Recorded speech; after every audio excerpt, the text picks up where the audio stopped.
Hola de nuevo. Vamos a continuar viendo este tema de conductores, cables y conectores eléctricos. Vamos con las dimensiones. Las dimensiones sobre todo la sección del cable, de la parte conductora. La sección de esta parte de aquí. ¿Vale? Tenemos dos formas de dar esa sección.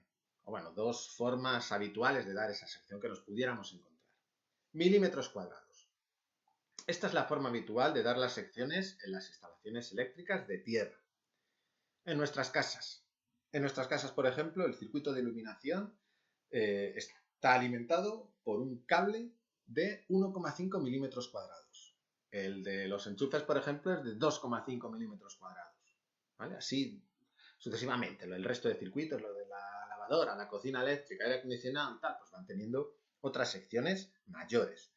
Cuanto mayor es la sección, mayor es la capacidad de carga del cable. O sea, más intensidad es capaz de llevar sin sobrecalentarse.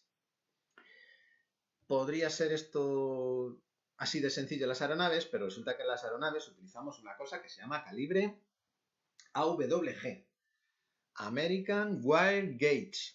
American. Los americanos no les parece razonable medir una sección en milímetros cuadrados ni en pulgadas cuadradas, entonces utilizan este calibre y es lo que utilizamos a bordo también nosotros. Tampoco os preocupéis porque no tiene ninguna dificultad, ¿eh? Bueno, ¿cómo va ese calibre WG? Pues fijaros una cosa. Bueno, en la tabla esta vemos el calibre, el diámetro del cobre, la sección de ese cobre, la resistencia por kilómetro y el peso. Por ejemplo, un cable de 22, de calibre 22, calibre AWG22, es un cable finito muy habitual en las aeronaves para transmitir señales, ¿vale? O sea, señales eléctricas, poca intensidad. Tiene un diámetro de 0,643 milímetros, o sea, un poquito más de medio milímetro. Y eso hace una sección de 0,324, es una sección pequeñita, pequeñita.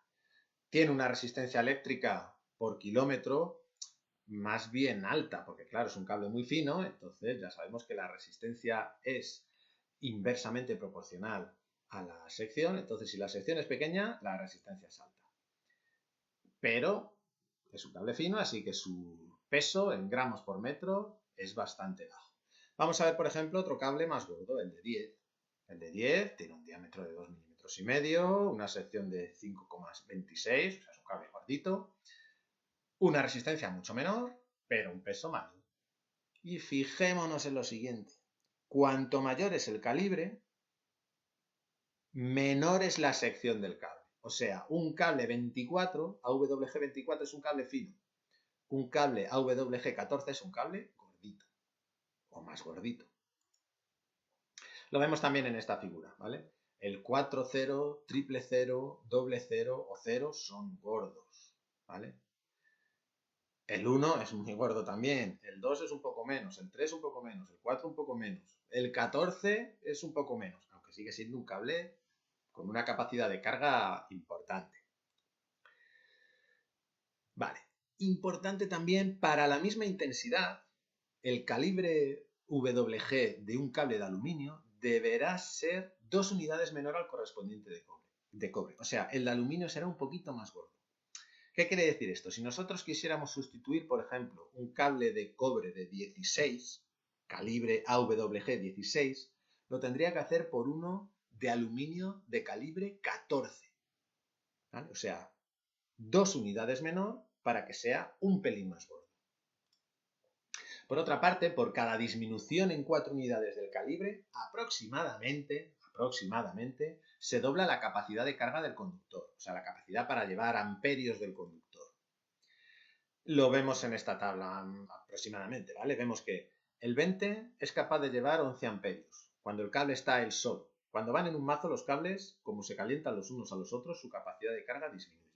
Pero cuando van solos, vemos aquí que el AN20 es capaz de llevar 11 amperios, que está bastante bien.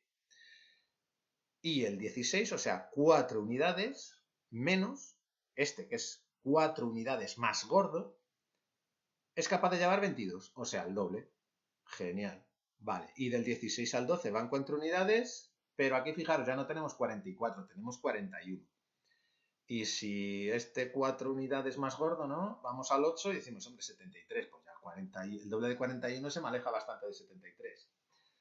Por eso os digo que es aproximadamente. En algunos sí que lo clava, de 11 a 22 o de 16 a 32, pero luego en otros es aproximadamente. Esto es para que nos hagamos una idea de la intensidad que pueden llevar unos cables en relación a otros, ¿vale? Por cada 4 unidades, de 20 a 16, el 16 aproximadamente es capaz de llevar el doble de intensidad que el de 20. Capaz de llevar, no quiere decir que siempre la lleve, sino que será capaz de soportar el 16 hasta 22 amperios. En caso de que vaya en un mazo, solo 13 amperios. ¿Por qué? Pues porque en un mazo, si yo tengo uno de 20, dos de 18 y uno de 14 y otro de 12, esos cables se van a calentar los unos a los otros, de tal manera que van a dificultar su refrigeración. Entonces, antes se van a sobrecalentar y me pueden dañar el aislante, puede incluso, en el caso más extremo, fundirse el propio cobre.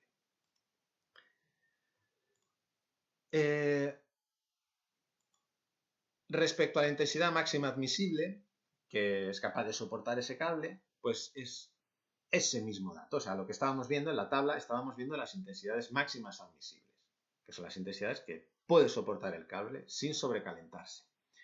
Y cuanto mayor sea la sección del conductor, mayor será la capacidad que puede soportar, como es lógico. Bueno, y luego por otra parte tenemos la caída de tensión admisible. Esta es la caída de tensión máxima que puede haber en un conductor dentro de un circuito eléctrico.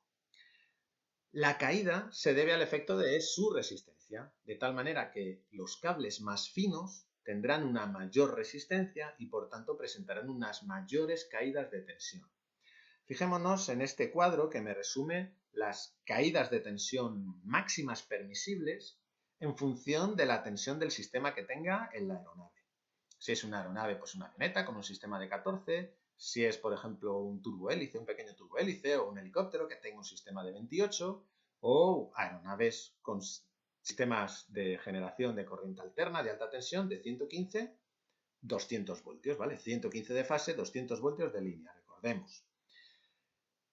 Para el funcionamiento continuo, o sea, que esté funcionando continuamente, tenemos una caída de tensión máxima permitida de 0,5 voltios para el de 14, 1 para el de 28, 4 para el de 115 y 7 para el de 200.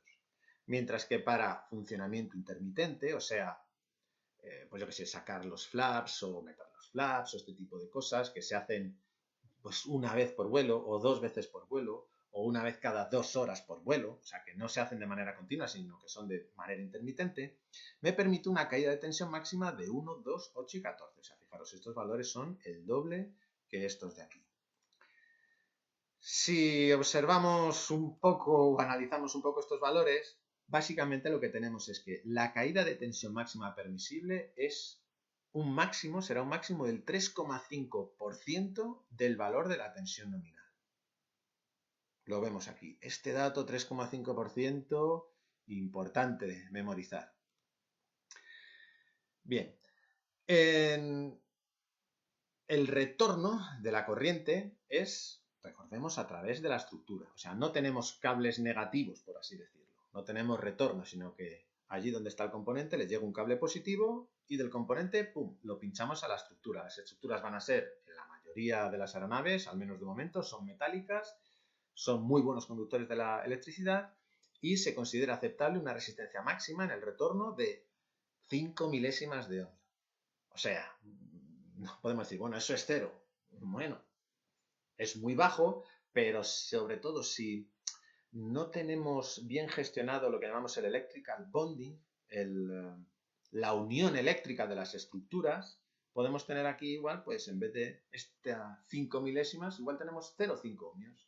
Y 0,5 ohmios, si le están pasando 10 amperios, es una caída de 5 voltios.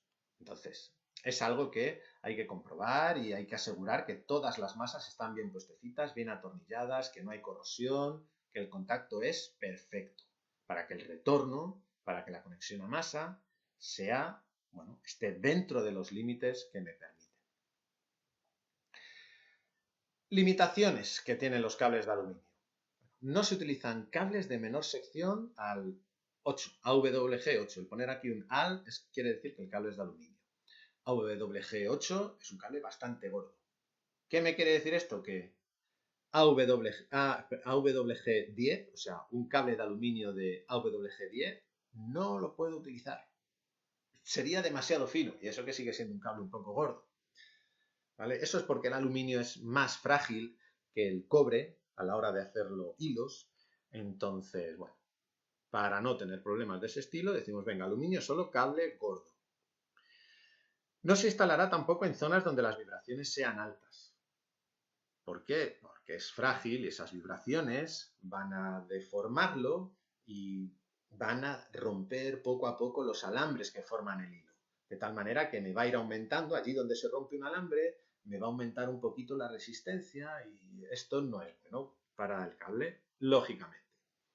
Y también solo se utilizarán en conexiones permanentes, no desconectables. O sea, lo podemos utilizar un cable que vaya por dentro del fuselaje y me una, pues, no lo sé, algún motor, por ejemplo, de trasvase de combustible, alguna bomba hidráulica, eléctrica, que sea un tramo de cable que no se mueva para nada, ¿vale? Esté fijo, como si fuera una tubería de acero, ¿vale? Como si fuera una tubería de estas de líquido hidráulico, que no se mueven. Pues esto igual. Y también no lo utilizaremos en longitudes menores a 3 pies, o sea, para un tramito de cable de aluminio, para eso no lo utilizamos, porque no vamos a sacar partido de la gran virtud que tienen estos cables, que es su peso reducido. Entonces se pondrá en tramos razonablemente largos, por lo menos de 1 metro o más. Y tampoco lo utilizaremos en zonas donde puedan aparecer vapores corrosivos. Por lo mismo, estos cables de aluminio tienen problemas y encima le añadimos problemas de corrosión, pues apaga y vámonos. Tampoco en sistemas de comunicaciones o navegación, por la responsabilidad que tienen estos sistemas. ¿Ventaja que tienen los cables de aluminio? Pues que pueden transportar la misma cantidad de energía con un cable de aluminio, con un conductor un 33% más ligero que uno de cobre. Así que el peso. ¿Por qué utilizamos, por qué vemos algunas veces cables gordos de aluminio? Pues porque, hombre, nos ahorramos, sobre todo los cables gordos, un 33% más ligeros, pues son unos kilitos. Y si ponemos unos cuantos conductores de aluminio, igual nos ahorramos 30 o 50, 80 kilos. Y bueno, pues 80 kilos es una plaza más. Al final, todo lo que nos ahorremos de peso en el avión es carga de pago que podemos meter. Bueno, hasta aquí este vídeo. Nos vemos en el siguiente. Un saludo.